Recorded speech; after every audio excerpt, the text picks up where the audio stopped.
Ancient legends tell of flying people who arrived amidst fire and thundering noise. If ancient astronauts did land here, what effect would they have had upon early Earthmen? Perhaps they were worshipped, feared, loved. Perhaps they brought gifts, a new world of knowledge. If we accept the premise that beings from another civilization visited here ages ago, then some of the mysteries of our past take on a new and startling light. The world is a storehouse, an archive of unexplained phenomena. Gigantic creations, in effigy of what? To appease or acclaim whom? Early stone carvers left silent records for their descendants. Folk legend surrounds their origin. Strange stories of gods who appeared riding across the skies in flaming chariots of light. Whole civilizations were structured around these gods. Civilizations which at one time flourished and then mysteriously disappeared. Only stone relics survive to give mute testimony to their time. Their true history has been the cause of much scientific inquiry and romantic speculation. Teotihuacan lies on a broad, flat plain curtained by mountains in central Mexico. It was once the center of the highly advanced Aztec Empire.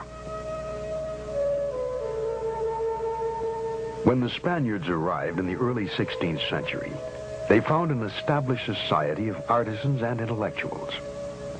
The name Teotihuacan means where the gods reside. And the city of the gods is dominated by the Pyramid of the Sun. It is 216 feet high and forms a small mountain weighing 2.5 million tons.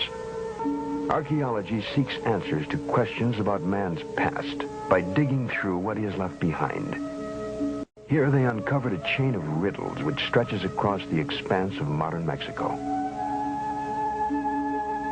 A mile to the south is the temple of Quetzalcoatl.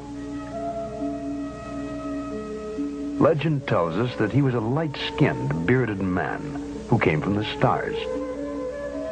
Supposedly, he taught men law, the arts, and the cultivation of corn. The head of a great feathered serpent represents the god Quetzalcoatl. When Quetzalcoatl finished his mission on Earth, he departed to his native star, promising to come back someday. It is a pervasive part of mythology that gods fly to the stars with a pledge to return. The strain runs through all folklore.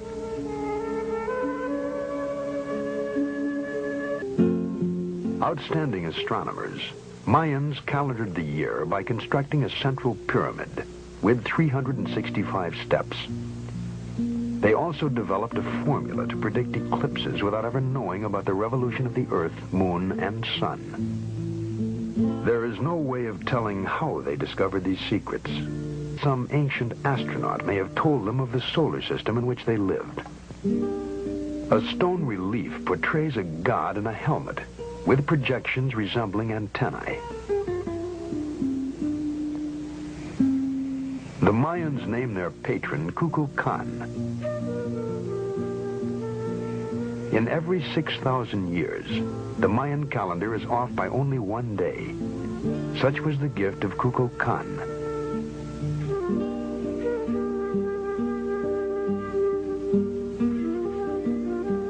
Kukulkan supposedly came from the stars and returned to them, leaving the Mayans to build observatories to search the heavens for him.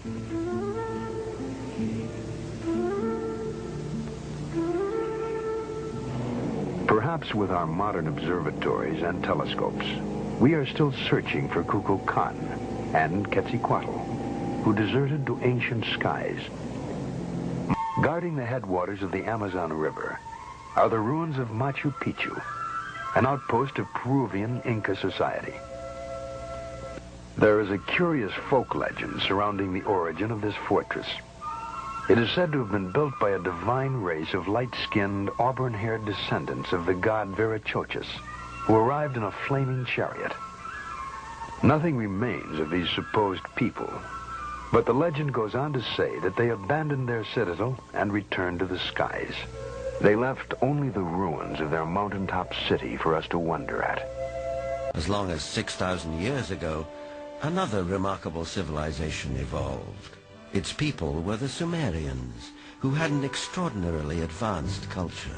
Their list of first just almost sounds like a whole list of our whole society. They had the first bicameral Congress, they had the first writing, they had the first school systems, and, you know, you just go on and on and on. So you have to ask, well, where did all this come from?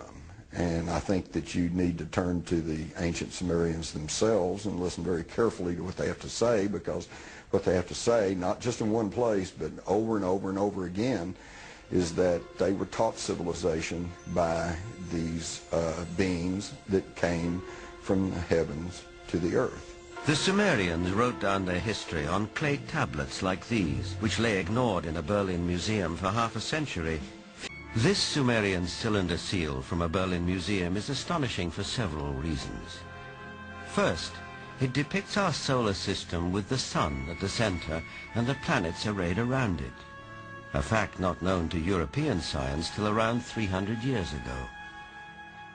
And amazingly, there's another planet, which the Sumerians called Nibiru, and believed that it was from where the Anunnaki, or celestial giants, came from. The surviving historical records of the Sumerians revealed the story of an intruder planet, Nibiru, which appeared out of deep space, returning to Earth's neighborhood once each 3,600 years. In ancient Mesopotamia, the secrets of astronomy and other celestial knowledge are kept carefully guarded, studied behind closed doors by an exclusive society of priest astronomers. Cylinder seals like these are the only surviving record of these carefully guarded secrets. This clay tablet carries the print of a cylinder seal about 4,500 years old. It depicts the god Enlil granting the plow to humankind, ushering in the age of modern agriculture. In our ancient past, there were advanced beings referred to as the Anunnaki, translated, those who from heaven to earth came.